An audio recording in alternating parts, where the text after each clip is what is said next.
Hi, Dan the Armorer, test video number 1, Glock field strip.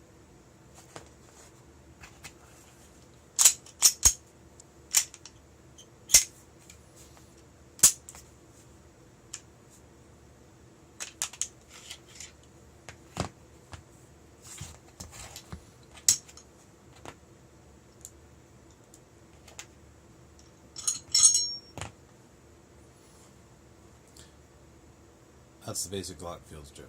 There are some differences between this and your stock Glock. Replace the recoil spring assembly with a captured steel rod and a good recoil buffer in there, and that's about it. Reassembly, barrel into frame, slide, recoil buffer sits right in there, recoil rod assembly, slight depression, seats into the rounded cut, slide back onto the frame, safety check, pull the trigger, fires, rack it, pull and hold, rack it while holding, trigger should release, that's your reset, you should be able to pull at that point, and fire again.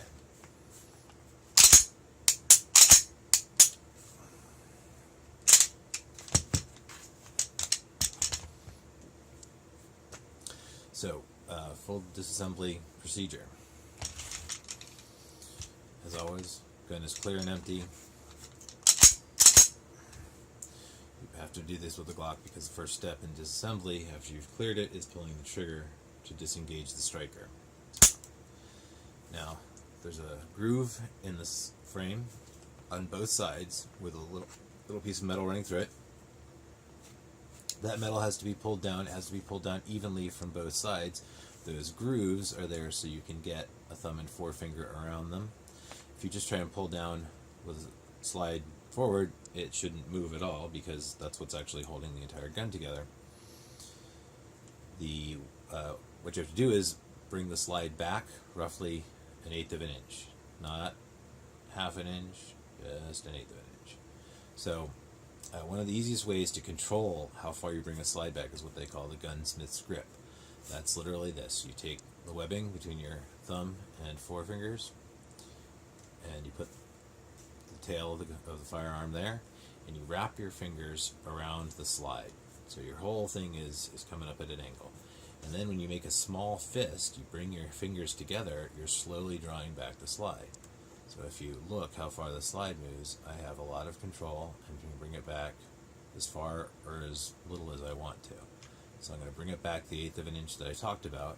Then with my thumb and forefinger, pull down on both sides, hard to see, pulling down on both sides, and then I can release and the slide can move forward and come off the gun. So once it's off, it's easier to see what you're actually doing with your thumb and forefinger, and that the slide lock right here is being brought down on both sides. If you just pull down on one side, it's uneven, it's still going to be hung up. Same on the other, but if you pull both sides down at once, you're going to move that out of the way, and that's what lets you release it. The other parts, most Glocks, factory Glocks, have a plastic recoil rod, but it's still a captivated rod, meaning the spring isn't going to fly out, but it still is under some spring pressure. So it's always a good idea to have a thumb or something over it so you don't lose springs. And you're just going to push in and lift up to get the spring off. I have a recoil buffer, probably don't have one of those. They're all of $2 and arguably useful. And then the barrel itself can be lifted out. So if you just grab anywhere, you're just going to lift it and then slide it backwards to get it out. So on the side, what's going on there is you're lifting the barrel out and pushing it out. If you look closely at the barrel here, get a pointer, you'll see various bridges. This right here is the locking counterpart to the piece in the frame that we pulled down with both fingers. That's what we were doing, is pulling it out of the way so it no longer was caught in this. And you can demonstrate this is how the thing works by simply setting the slide in place.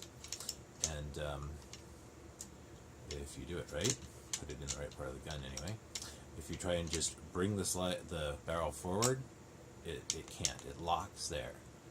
Now from the side, you can see that what happens here is the barrel can go back and tip down like it's supposed to, and what's stopping it going forward is in fact the only contact point that we're making, which is that ridge here against the gun itself, the takedown lever.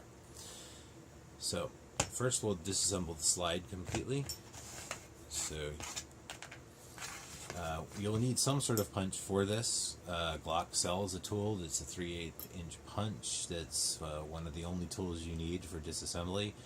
If you're really lucky, you can do the entire disassembly with just that. The only part you really won't be able to get to is the magazine spring, which is easier to get at with a pair of needle nose pliers. But there's no screws to worry about. It's very designed around toolless disassembly for the most part.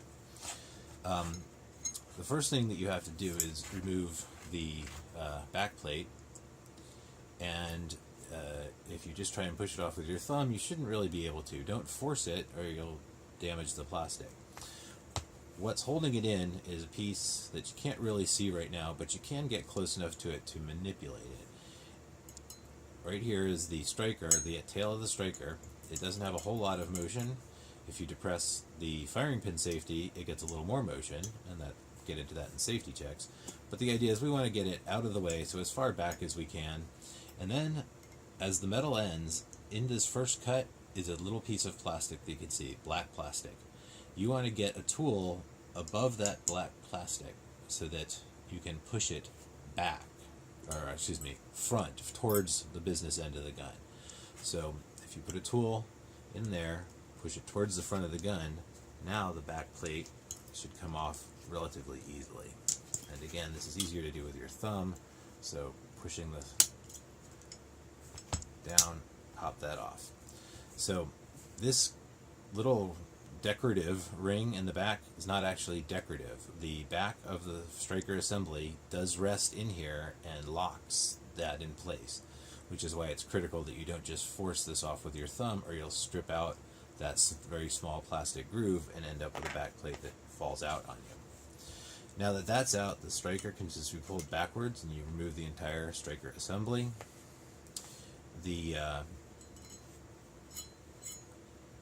extractor, plunger, and spring come out as an assembly, and the only parts left are the firing pin safety and the extractor itself. To get those out, you have to push the firing pin safety in, and, well, in this case it just fell out, but often you have to tap this out a little bit. But the key is the firing pin safety retains the extractor. And there, I just launched it onto the floor.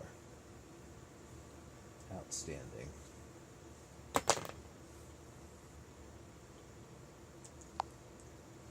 Now, obviously we'll have to get that in editing. So demonstrating how these are held together, the firing pin safety, if you push it in, it will retain the extractor. If you want to get the extractor out, you generally have to push the firing pin safety in, and then you can knock it out or it will fall out. After that, this is on a spring, so it pops up and will fall right out. If your gun is dirty, none of this will work this way, and you'll have to kind of fight and wiggle. So if you have to grab these things with pliers, don't use gorilla type strength. Gently wiggle them, put a drop of oil on them first, or solvent, whatever it takes to get them out. Now, if you're doing basic cleaning and this has not gotten funky, which is a sign that you've actually been oiling it properly and not letting any oil into the firing pin chamber whatsoever, then you often don't have to bother disassembling this. However, if it's been long enough, or if it's cruddy, if there's visible fouling on the firing pin, it doesn't hurt to go ahead and disassemble this the rest of the way. This is something that's very difficult to do on a table if you haven't done it a whole lot of times, because you have to compress the spring, but get it away from the business end. And so what you really want is to hold the plastic retaining sleeve and the end of the striker, and it's the firing pin cups here that you actually have to depress. But you're trying to remove those. So the easiest thing in the world to do for this is to use the slide itself as a tool. If you put it in to the slide backwards so it's sticking out, now neither the striker nor the sleeve can move anywhere. So now you can just grab the spring itself, and when you pull back on the spring, now the spring cups can be removed and hang on to the spring, because now there's nothing retaining it, and you guide it off the end of the firing pin, and the firing pin and its sleeve can come apart. If you're taking it apart for the first time, you might not notice this, but there are two ends to this spring that are different. This end has a double coil.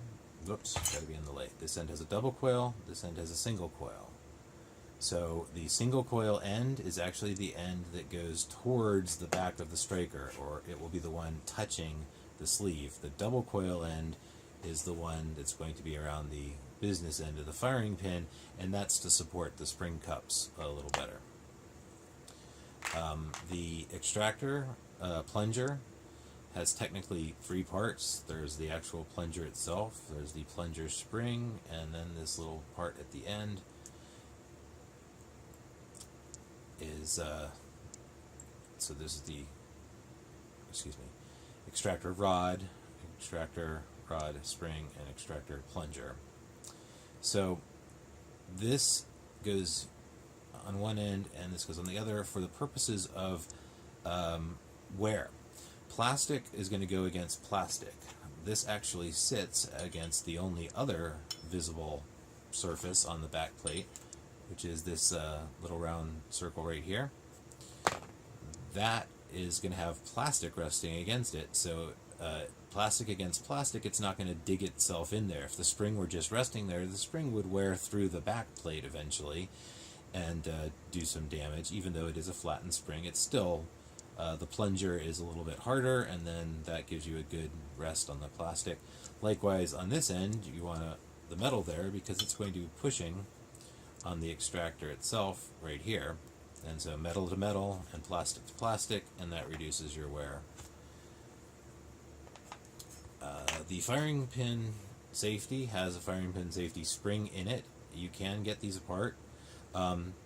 It's a little awkward to get them back together perfectly. If you push them together, you don't want to bend, or you don't want to destroy the spring. You have to be careful with it. So generally a gentle pressure and a slight counterclockwise or rotation of the spring, or clockwise rotation of the firing pin safety, depending on how you think about it, and you should hear a little click. I'm not sure if you'll be able to pick this up on camera, but here we go.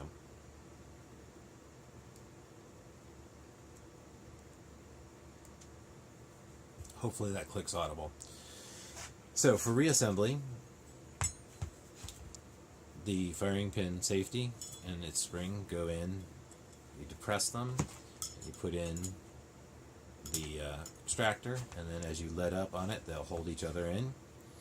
You have to reassemble the firing pin. So also a striker technically on Glock guns, firing pin not necessarily the correct name for the piece, sorry about that. So like I said, it's going to go in, and there is a front and a back to this, and there's a left and a right as well. If you put it in sideways, nothing's going to happen. The design is for the striker to go all the way in there. Now that we can see this out in the open, the takedown procedure, what we were actually doing was sticking our punch in here and pulling it forward, which means away from the back plate that was sitting in there with it. So it sits in here locked up, and the back plate can't move off of it. But if we bring this forward just the slightest amount, then the back plate was able to slide right off.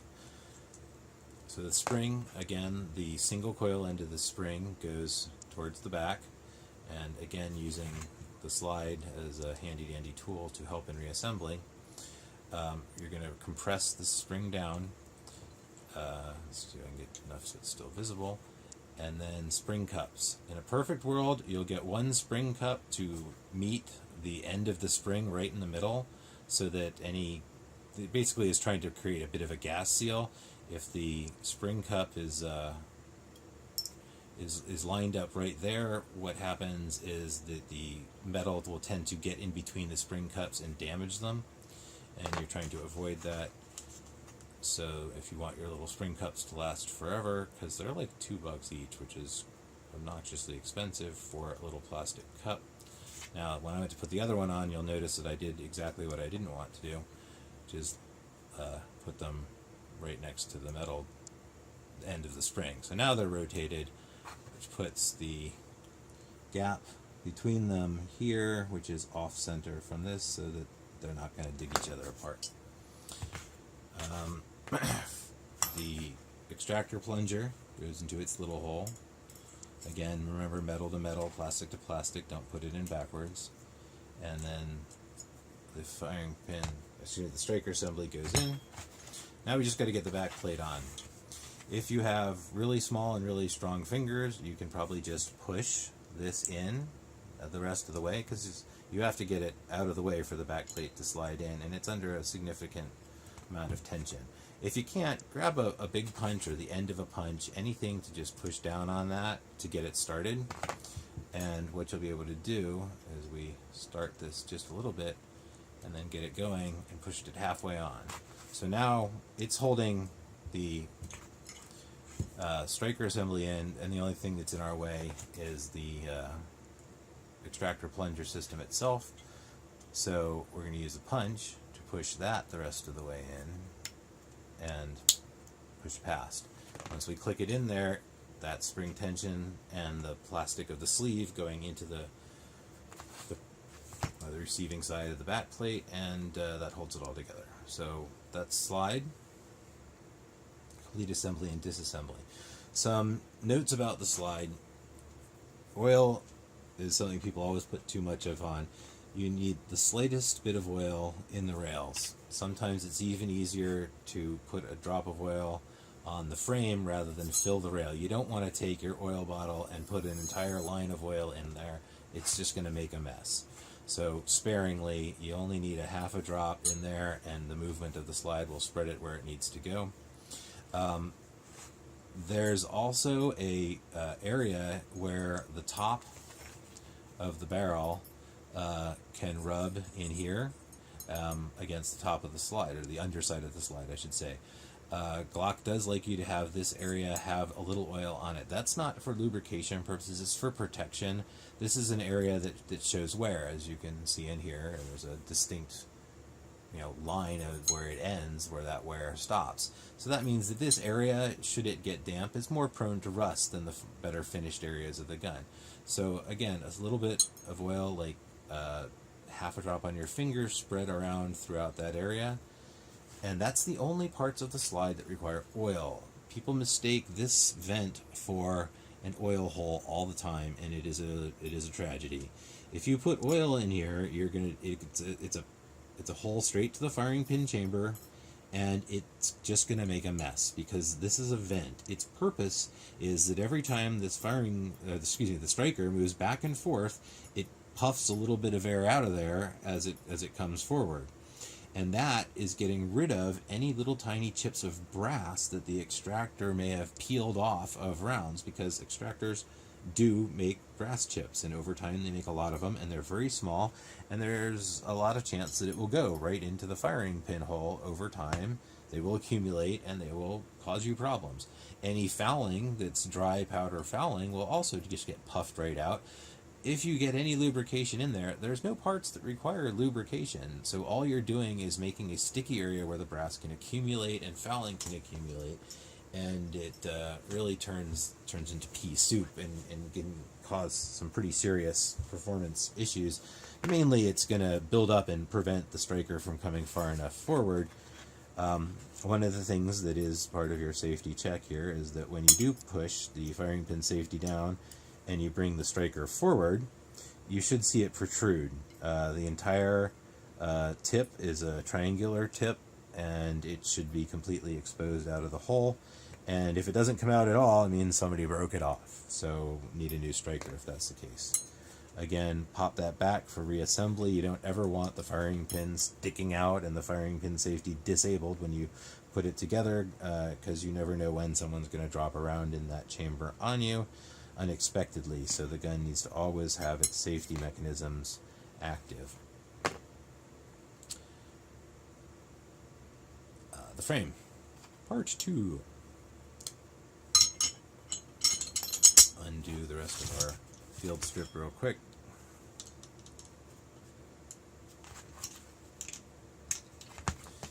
And place that out of our way. Come to the frame. So, the frame. Older Glocks, Gen 1 Glocks will not have 2 pins here. They used a different design. They're pretty scarce these days. We're going to focus on this modern one that came in the middle of the series, and 3s and 4s are going to have this system. Basically, you've got to take these pins out, and the order matters, mainly because the slide lock is easy to break. It has a very fragile spring, which I'm not sure if we can see in here. This is the end of it. It's thinner than most paper clips, and it leans on the top pin.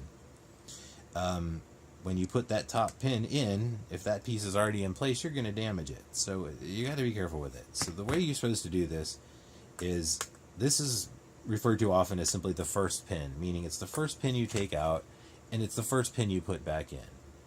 Then the trigger pin itself, later, the rear pin later, but the first one is the little top one. It's easy. It just pushes right out as a general rule, depending on how old your Glock is. This may be something you can almost do by hand.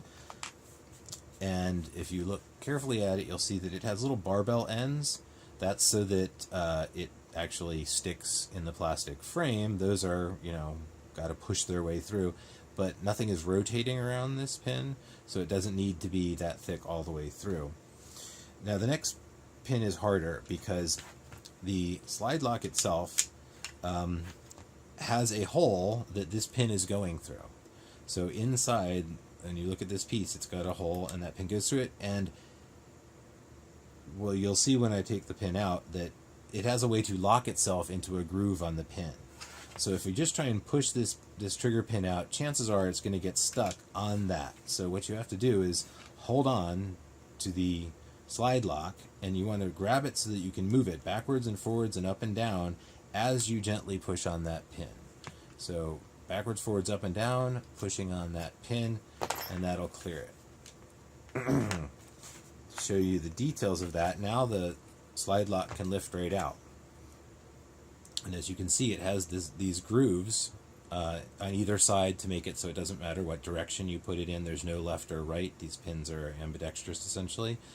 And it fits easily over this.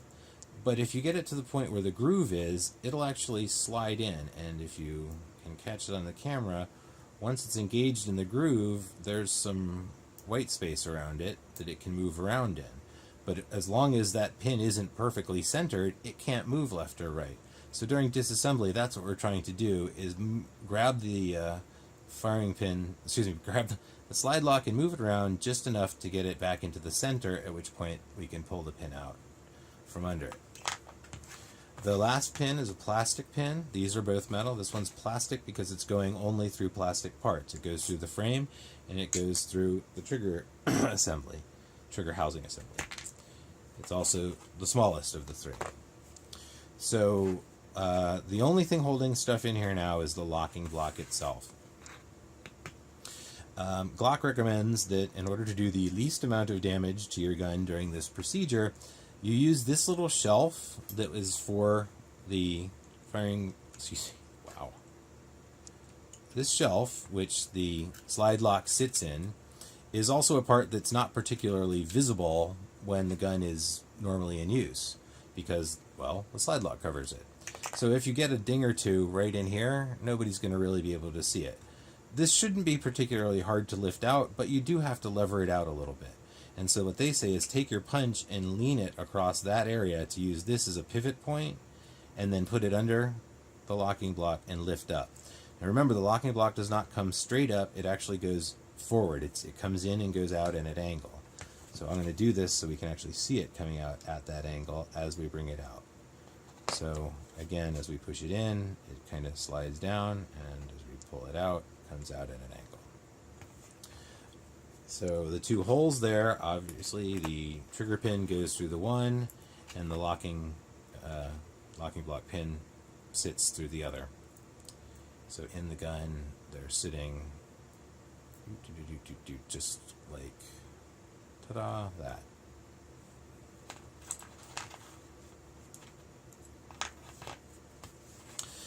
Nothing is holding the trigger and trigger housing in. As a general rule, you can just lift up on the extractor and the whole assembly comes out. I'll put the frame down for a second so we can focus on the firing pin assembly.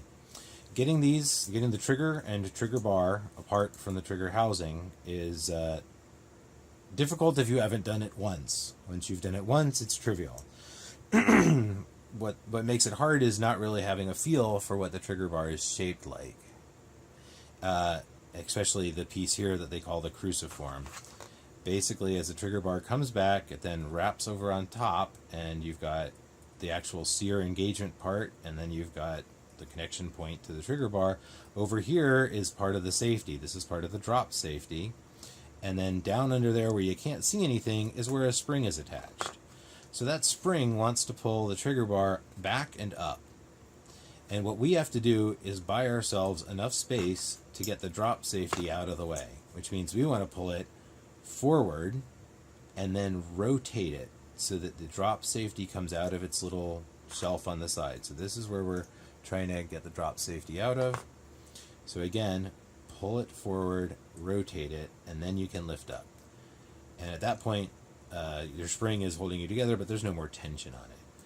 If you flip that spring around to the back, it should lift right off, and that's the hole it goes through on the back, and putting it on is the same way.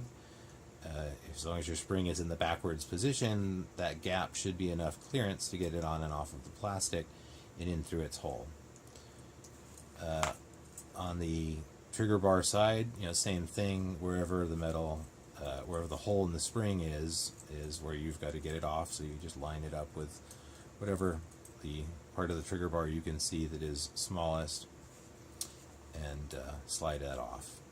And there is no top or bottom, front or back to that. When you put it together, there's a correct way. There is a inverted way, there is one backwards way, but we'll get there in reassembly.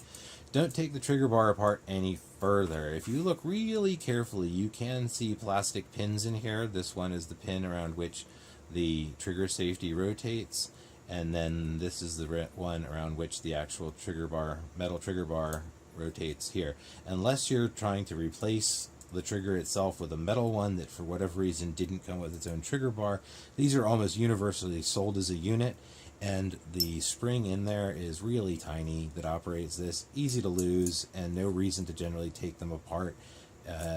You can use spray cleaners to get in there if it gets grody. Again, generally considered one assembly that you replace. It's $25 to $30 for a stock one, and then there's fancy ones like the Zev trigger kit that go up into the hundreds of dollars for some marginal returns here and there. The trigger housing itself has only 3 parts left. There's the actual plastic housing, there's the connector, and then there's the ejector. As a general rule, we don't take the ejector out. I'll do it here just for good measure since I've got a small enough punch. But the connector, though, needs to get cleaned out from underneath it. You don't want schmutz building up behind it, and it's hard to get in there. The back side of this, you never pull on this. This is at a very slight angle off of the plastic, and you don't want to mess with that angle. You never want to pull it out or push it in. That happens during operation. You do it trying to take it apart, you're going to really mess it up, and it's never going to work right again. So you come in from the back. The back area has a recess that is wide enough for the punch to get through in the middle here. So even that 3/8 inch punch, which this is smaller than that, this is a 16th inch punch, but the larger punch, which is the right size, can still do this as well.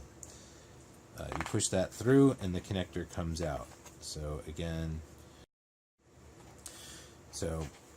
coming through from the other side, here's sitting halfway in, and again, don't push it in by pushing up on this side. Only ever put pressure on this side so that it goes straight in and you're not changing the bend angle. Again, pushed out from this side. The business area here. Now, this is actually the ghost connector. So a regular connector will not have this wing sticking out here.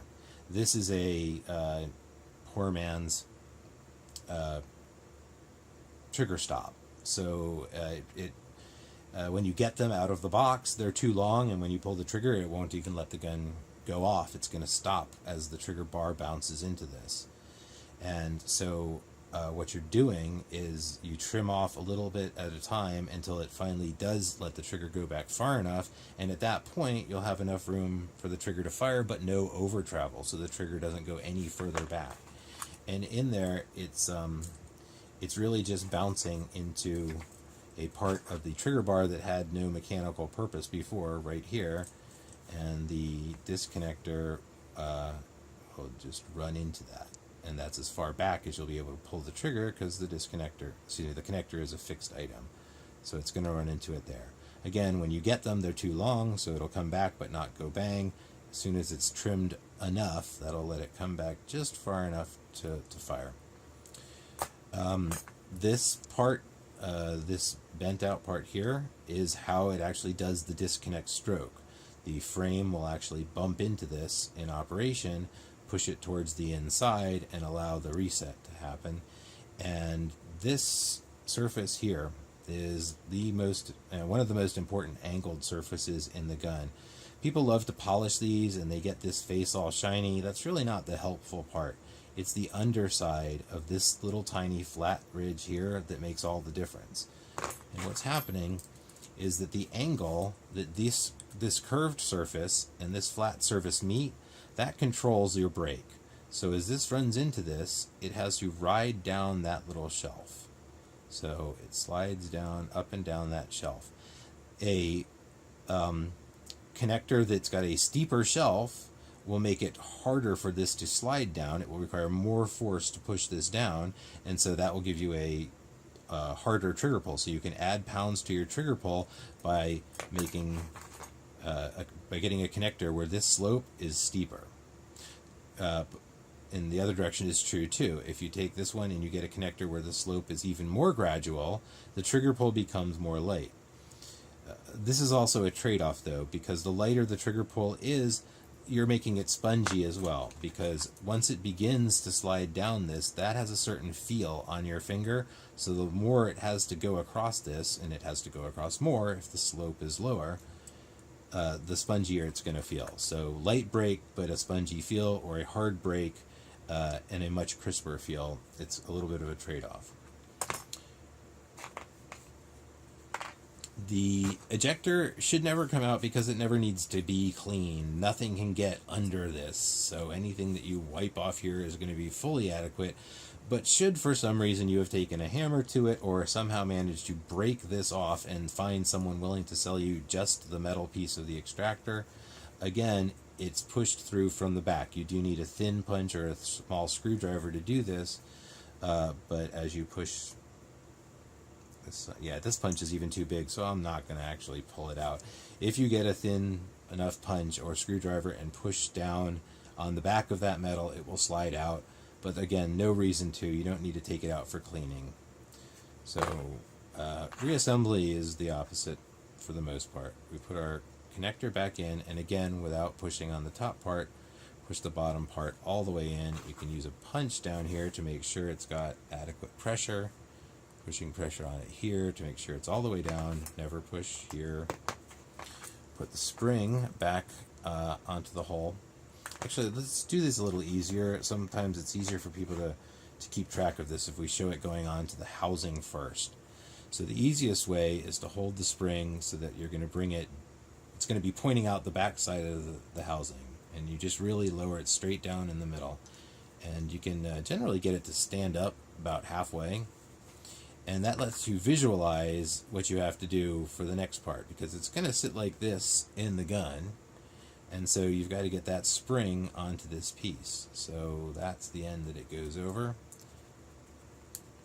And should pop on fairly easily. And now fit like this. When you're holding that spring up, the other thing that they use as a reference is that the spring is going to be in an S shape. So the top curve starts over here, the open area is underneath it, comes around, and the bottom curve is the other way. So at the top and the bottom of an S, this is the bottom of the S poking out the back, and this is the top of the S coming out of the trigger bar. So now, same problem getting it back in. You can't just shove it in there because the spring has got too much tension and is holding it in the wrong spot. So same kind of technique. We're going to pull it forward, rotate it, lower it this time, and rotate it in. So from the top, I'm going to do that. So if it's sitting up here, again, we're going to pull it forward, rotate it, lower it, and rotate it back. And again, what you're doing is you're just getting this wing into this groove on the back of it. So from the side, it looks something like this. Pulling it back, rotating it back, and now you're assembling. When you're putting it back together, if you actually bring the slide, the trigger forward a little bit and get it under there, so it's going to pop into this position where it's overriding that shelf.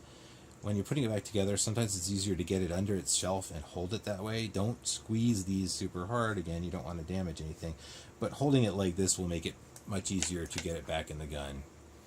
And again, all you have to do is kind of drop the trigger side, make sure the trigger is lined up more or less with where it's going, and the housing slides right down this shelf in the back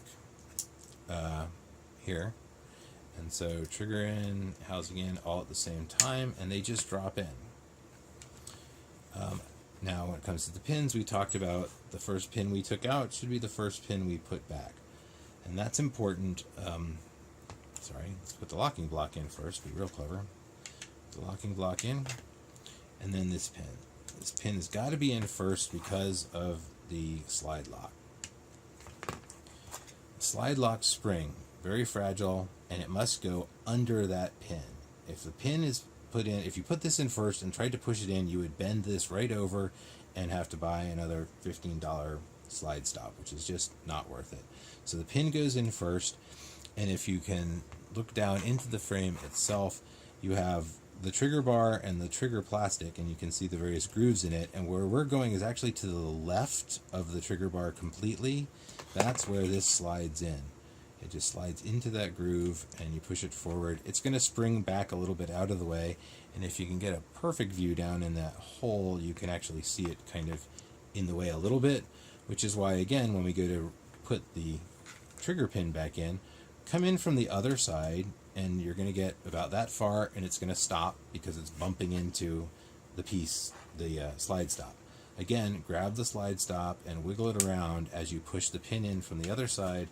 It should pop right through and then lock into the slide lock, so that gentle pressure on either end, you can tell it's in the groove. If neither of those moves it, that means it's holding that properly. It's also going to keep that pin from coming out. And then the plastic pin through the plastic housing. Again, be careful pushing this in. You don't want to ding the frame, and sometimes it's a little hard to get it perfectly set, but just get it out of the way so your fingers don't bump into it. And now your frame is reassembled. Putting the gun back together is simple. One lubrication point on the frame. As we were looking at the connector, that little hook is really the target for a single tiny drop of oil. You want to get it on the hook and slightly underneath it. So if you can't aim very well, just aim for the side of the hook. If you got a precision oiler where you can actually stick it in there, you really want to get it on the underside and get right in there, and just the tiniest bit of oil. It will spread itself around, and that's it. You don't oil any of the other internals of the machine. Slide goes back on the frame, and what you'll see here is as soon as we bring this back, you're going to see this start to get pushed down. That's, remember, the thing that's holding it together. You're going to see the slide is actually going to push that down, and once it gets past the locking point, it pops back up. That's technically the entire assembly. Most people put the thing on and rack it all the way back and let it go, but that's really all that they're doing. Again, the function check, to make sure you're clear, oh, that's embarrassing. There we go. I need to work on that ghost connector. So function check, rack, pull the trigger. Rack it with the finger held back, listen for the reset, pull the trigger again, everything goes bang, you're good to go.